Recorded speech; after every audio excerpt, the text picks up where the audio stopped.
Good morning and welcome to the Joseph Apartments Talk Show. I have a special guest today who is going to hog the entire segment. But before we do, this is the 81st, not the 80th, the 81st talk show. And we are in 20 different social media sites getting the word out about the apartment business. I've asked Phil to come in today because a lot of my clients are saying to me, Jim, my apartment building has doubled, tripled, even quadrupled in value. But I don't know what my options are. I don't want to, I'm 82 years old. I don't want to buy another apartment building. I don't want to sell and pay taxes. My kids aren't interested in the property. What do I do? What are my options? So I've made a list of 8 different options that are available. I'm going to read them real quickly.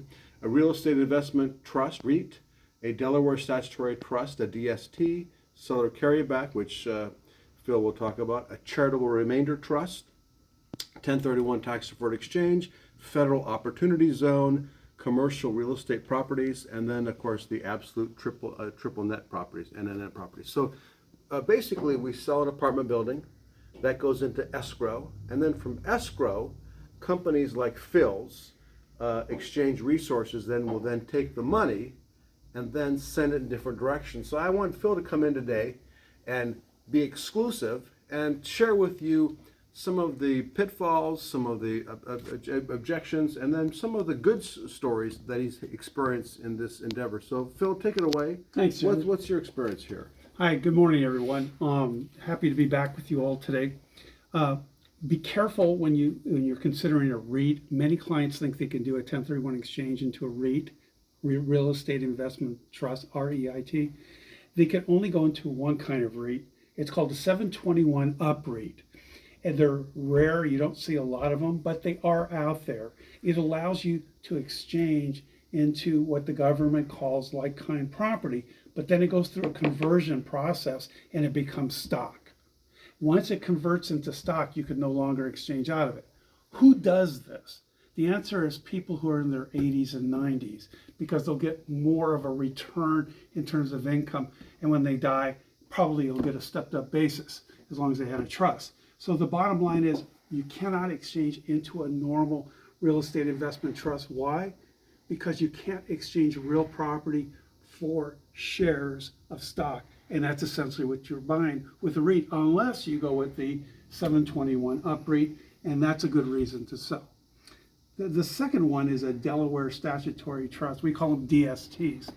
A Delaware statutory trust says, I'd like to go into a really big holding, a Home Depot shopping center, maybe a property with a CVS on it. It could be a Trader Joe's, whatever it happens to be. But you don't have enough millions to get into it. So what the federal government will let you do is to buy a slice of it. Instead of buying the whole pie, you're going to get a slice of pie. And what happens is you will have a fractionalized interest in that whole shopping center. The reason why investors like to go into this, especially as they get older, is because they don't want to manage anymore. They want someone to be able to keep an eye on it, to do the collections of all the tenants, maintain the buildings with the tenants. They're usually triple net properties. So you can sell your fourplex on Breezewood Drive, just $1 million, and be a part of a 30, 40, $50 million investment Absolutely. property in Arizona. Right. Or if you don't want to put it in one property, you can buy several different pieces of these DSTs. You like DSTs? The clients like DSTs? Some, you either like it or you don't. They're popular. The reason why they're popular is because they get out of the management business. It appeals to people who are 70 years old and older. But one reason why they may not like a REIT is because, or a DST I should say, is because they can't control it. So if you've got to control it, this is not for you. You don't like seller carrybacks? I personally don't, unless you have the That's cash. where you sell the property and the owner finances it. There's a seller finance. What's the option that's better than that? The option that's better than that, if you have enough cash to lend that buyer that will be secured to the property, what happens is you're probably going to get a lot higher interest rate on that carryback than you will in the bank. And number two, it's not taxable to you. It is for interest, but it isn't like a seller carryback, which is typically you pay the capital gains tax in the year that you collect the payments. So why not just take money out of the bank where you're making 4%, put it into something where you'll get 8%, it's secured to the property. If they default, you take the property back. Do you guys do that? Or you recommend an attorney do that, or who sets that all up? A trust company or like a The title company? carrybacks? Yeah. Honestly, The escrow bank- could do this that. bank thing that you're talking about. Right. The escrow could do that. Okay, Yeah. okay. What about charitable remainder trust? I see some of those, but not a lot. Charitable remainder trusts are good for a couple of reasons.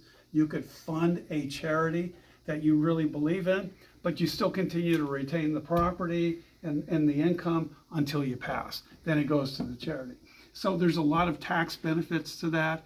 You do need an attorney who specializes in CRTs. Do you see a lot of these? Not a lot, but they are out there. Okay. And then you do, mainly you do 1031 exchanges. Yeah, and that can go into any like-kind property. Well, what is the definition of that? So if you're selling any kind of real property, that is real estate, not personal property, not a business, but actual property itself, you can go into one of three things. You can go into income-producing property, which means it can be residential, it can be commercial. Or you can go into a building for your business. So whether it's an office building if you're a doctor, or if it's or an architect, or if you're going into a warehouse facility for your business, or it's industrial for your business, whatever, all that qualifies as a like-kind exchange. The third property, which Jim and I were just talking about, is vacant land. Vacant land can be held for appreciation. It does not have to collect rent on it. Obviously, maybe on October you'll put pumpkins on it, or December you'll put Christmas trees on it. That's what Phil it and I is. disagree. This is going to go to the Supreme Court to adjudicate And I'm the issue. judge. What about opportunity zones? There are two kinds of opportunity zones. But you Jim. see a lot of these.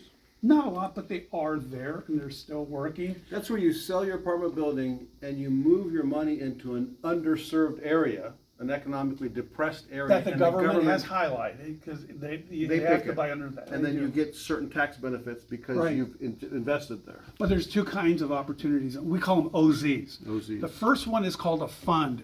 A fund is like a REIT. You're buying shares. That is not exchangeable because you're not buying real property. You're buying the stock that owns the opportunity zone. That's not allowed.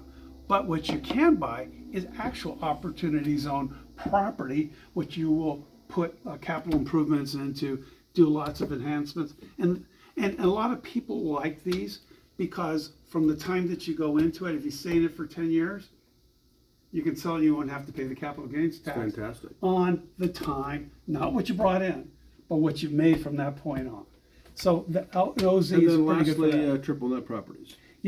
I got to tell you right now, more and more of my elderly sellers are going into triple net properties. What is that? Kind of like the DST, but you own it 100%.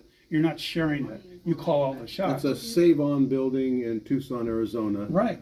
So you sell your apartment building in Whittier, you then invest into a save-on building, and then the tenants pay everything. Then triple Well, net is let's explain what everything means. The tenant pays for the property tax, not you.